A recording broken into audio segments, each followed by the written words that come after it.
নমস্কার বন্ধুরা, বাংলা কবিতা চ্যানেলে আপনাদের স্বাগত। চলুন জেনে নিই গুড ফ্রাইডে তাৎপর্য।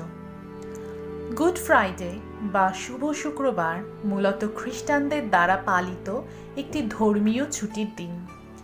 এই উৎসবের অপর নাম হোলি ফ্রাইডে বা পবিত্র শুক্রবার। কেউ কেউ এটাকে গ্রেট ফ্রাইডে বা মহান শুক্রবার নামেও পরিচিত। কেউ কেউ আবার এটাকে ব্ল্যাক ফ্রাইডে বা কালো শুক্রবারও বলে থাকেন। যীশু খ্রিস্টের ক্রুশবিদ্ধকরণ, মৃত্যু ও সমাধি মন্দির থেকে তার পুনরুজ্জীবনের স্মরণে এই দিনটি পালিত হয়। পবিত্র সপ্তাহে ইস্টার রবিবারের পূর্ববর্তী শুক্রবারে এই উৎসব পালিত হয়। বিভিন্ন বছরে এই দিনটি বিভিন্ন দিন হলেও সাধারণত 20 বা 20 মার্চ থেকে 23 এপ্রিলের মধ্যে পড়তে দেখা যায়।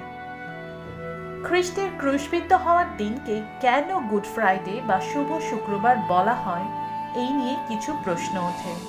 কারণ এমন যন্ত্রণাদায়ক অবসানের মধ্যে শুভটা কোথায়? বিশেষত জার্মানি সহ বেশ কিছু স্থানে এই দিনটির নাম বেদনাময় শুক্রবার। প্রাচীন ইংরেজিতে গুড শব্দটি হোলি বা পবিত্র অর্থে ব্যবহৃত হতো এবং সেখান থেকেই এই নামকরণ হয়েছে বলে অনেকে মনে করেন। খ্রিস্ট ধর্মাবলম্বীরা মনে করেন পাখি যেমন ডিমের খোলস ছেড়ে পৃথিবীর আলোয় আসে, তেমনিভাবেই যিশু পুনরুত্থিত হয়েছিলেন। পুনরুত্থানের সেই দিনটিকে বলা হয় ইস্টার সানডে।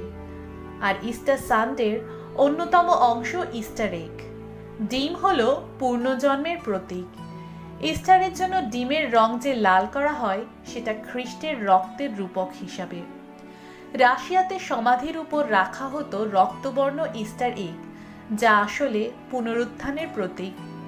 আজকাল সচরাচর ডিমের আকারে চকলেট কিংবা জেলিবিন বা অন্য কোনো মিষ্টি ভিতরে রাখা প্লাস্টিকের ডিম ব্যবহার করা হয়।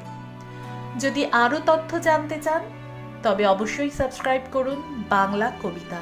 নমস্কার।